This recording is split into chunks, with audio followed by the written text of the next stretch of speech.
Schwarzenegger.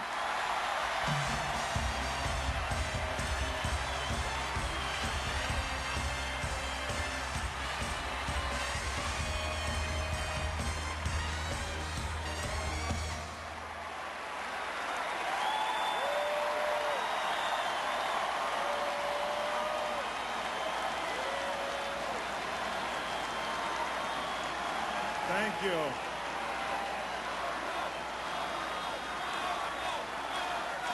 Did I wake up in the middle of a Twilight Zone or Outer Limits episode? Thank you. The American people cheering and chanting the name of someone whose homeland is Austria and who openly talks about being a dictator all the time? Thank you very much. Thank you. What a greeting. Arnold wants to be our leader, our Fuhrer. And as American citizens, we have a right to expose him. And that's what we're about to do. From CBS's 60 Minutes to NBC's Meet the Press, Arnold has been all over the airwaves, pushing for amending the Constitution so he can run for president. High-level members of his gubernatorial campaign have now started a national movement to repeal Article 2, Clause 5 of the U.S. Constitution that blocks foreign-born from the presidency. In November of 2004, former President George Herbert Walker Bush gave Schwarzenegger the George Bush Award at his presidential library in College Station, Texas. And he told the crowd, don't bet against Arnold Schwarzenegger. There's a good chance he's going to end up being our president. Arnold Schwarzenegger positioned himself into the Kennedy family by marrying Maria Shriver. And now she's out shilling for him, but saying, it's for other foreigners, not for my husband. Change it for everybody. It's fair. Just trust me. For well over a year, every day they're in the newspapers or on television pushing to change the Constitution. And now Schwarzenegger, in an authorized biography, has told the Kennedy biographer that yes, there is a secret plan to put him into the White House. And the powerful head of the Senate Judiciary Committee, Orrin Hatch, has introduced what is called the Arnold Bill. There are 3 other pieces of legislation introduced by other congressmen like Dana Rohrabacher in the House. They just continue pushing and pushing and pushing, despite the fact that in major polls, 80+% of Americans are against changing the Constitution for Schwarzenegger. But we've got to take the threat seriously, because after a year of propaganda, the numbers have dropped to 65% being against it. And then you have to ask yourself, what will those numbers be in 4 years? The elite love Arnold Schwarzenegger because he has an international appeal, and they've been very carefully grooming him for his role as American president inside the New World Order. That's why we've launched Americans Against Arnold and the website arnoldexposed.com in a desperate attempt to stop this foreign usurper. Efforts by supporters of California Governor Arnold Schwarzenegger to change the United States Constitution are not sitting well with a Texas radio host. Alex Jones claims he raised $5,000 in just 2 hours to combat the campaign for a constitutional amendment to make non-native citizens eligible to serve as president. Jones says he will run TV ads in Austin, Texas and Sacramento, California, opposing the amendment drive. Now let's look at the men who hold the strings connected to the marionette. Here are 2 different San Francisco Chronicle articles revealing that it was Karl Rove at Bohemian Grove that set the strategy for Arnold's successful gubernatorial win. An article in the Scotsman newspaper in September of 2002 openly showed Arnold Schwarzenegger with Warren Buffett and Lord Rothschild and said they were there meeting at the Rothschild Castle to discuss business strategies. In the article, they talked about how he was lining up his run for U.S. president a year before he ran for governor.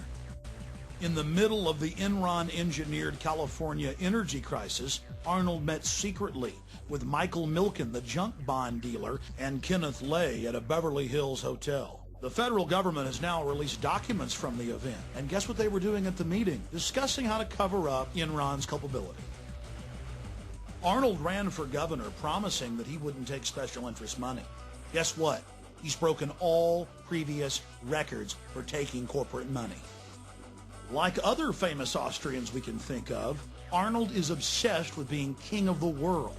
He's told friends, family, newspapers, magazines, over and over again that he wants to be ruler of the world, that he dreams of being a dictator, that he wants to be worshipped at a Nuremberg-style rally like Hitler. Rolling Stone reported on it in the 70s. The London Guardian and CNN in 2003 both reported how he told friends and family of a recurring dream where he walks the earth as our ruler, and of a 50-year plan he had as a young man to become world ruler. In 1990, he told U.S. News and World Report, "My relationship to power and authority is that I'm all for it. People need somebody to watch over them. 95% of the people in the world need to be told what to do and how to behave." Following in the footsteps of dictators before him, Arnold loves to be seen with giant images of himself behind him. The cult of personality concept in politicians is totally alien to America's history, but it's second nature to people like Kim Jong-il, dictator of North Korea, and ousted dictator Saddam Hussein of Iraq. It was pioneered by Alexander the Great and used to great effect by the Roman emperors. Hitler and Stalin just loved it because it made the people feel insignificant. In the dystopic novel 1984, huge portraits of Big Brother stare down on the slaves. But after all, Arnold's just going with the times. Now across the United States, we've seen these giant billboards with George Bush's picture on it, paid for by his supporters, that say, "George Bush, our leader." President Bush has done something that no American president has ever done. He likes to prance around in military uniforms, reminding us of where his power comes from. We should all be concerned that our president is dressing like Saddam Hussein, Fidel Castro, Mao Zedong, and Adolf Hitler. And Bush loves to be seen in uniform with lots of troops behind him. But so does Arnold. Here is Schwarzenegger giving the fascist salute in one of his bodybuilding poses.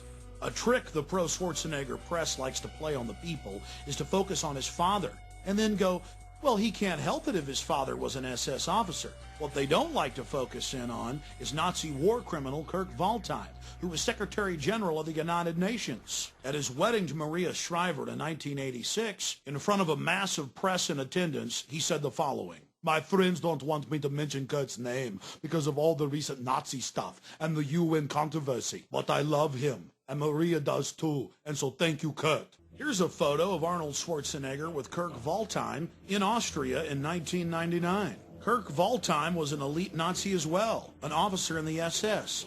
He hunted down American soldiers in Serbia and killed them. An article in '92 in Spy magazine reported on how Arnold liked to give away recordings of Adolf Hitler to friends in California. It also reported on how he loved to give the Sieg Heil salute. Former Mr. Universe Rick Wayne went public and talked about how Arnold loved to call black people the N-word and said they couldn't run or do anything, and how he went on to say that blacks were basically worthless to society. A second champion black bodybuilder, Robbie Robinson, went public. And in his testimony, he talked about a public event in front of thousands of people where Arnold in 1978 began screaming, "Down with the N-words, down with the blacks, subhuman, you people can't run the country." It goes on, but the mainstream media ignores it. Arnold's barbaric treatment of women is legendary, and he's publicly apologized for it. The reason this is so important is it shows a total lack of control. He's a wild man. More important is his love of domination. He loves to degrade underlings. Arnold has never challenged a 2001 Premier magazine article where he reportedly makes unattractive members on set get on their knees and call themselves ugly dogs. He reportedly revels in humiliating people until they cry. Not only is he a man after the elite's own heart, loving to dehumanize, he's totally compromised. If we know about all of these skeletons, imagine how many are still in the closet. In a sit-down interview Arnold gave We magazine, he talked about drug use and sex orgies. The elite just loves that. Total control over their puppet. Then there's all the publicly available gay porn. That's right. In gay porno mags, Arnold's done some spreads. But on top of it, there's the private collections of people like Robert Mapplethorpe, who was a pioneer in hardcore homosexual pornography. One of the biggest problems in Arnold's portfolio of horrors